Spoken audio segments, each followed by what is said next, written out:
So you're probably watching this as a couple who's wondering, how are we going to buy a house together? Whether you are married or not, there are some really important things I want you to know about ownership and how to protect each other. So while I'm not a lawyer and you will have to speak with your lawyer to get more details about this, there are two distinct ways of ownership when it comes to buying a property together. The first way you can buy property together is as joint tenants. The other way you can buy property together is called tenants in common. These are two different legal property ownership structures that you'll have to let your lawyer know which one that you want when it comes to closing on your property. So the first type is joint tenancy. The joint tenants own a property together and their ownership is not divided. The unique differentiator about joint tenancy is that if one of the owners pass away, their ownership automatically goes to the other owner who's on title. In terms of two married individuals buying property together, typically joint tenancy is what is done, but you can also opt for tenants in common ownership.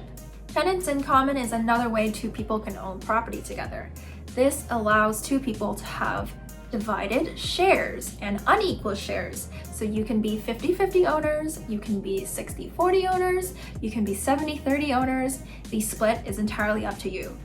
This might be the better choice for couples who are putting in very different amounts of money into buying the property.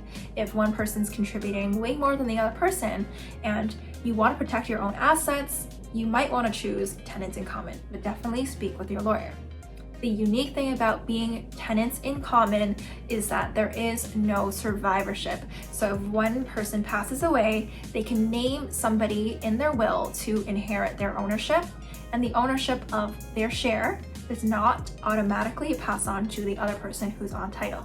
And to make it more clear-cut, when the property is sold, depending on the percentage of ownership, the gains that are realized from selling the house will be split according to their split. Will be divided according to their split. And don't worry, if you have a certain ownership structure, you can always tell your lawyer to switch it back.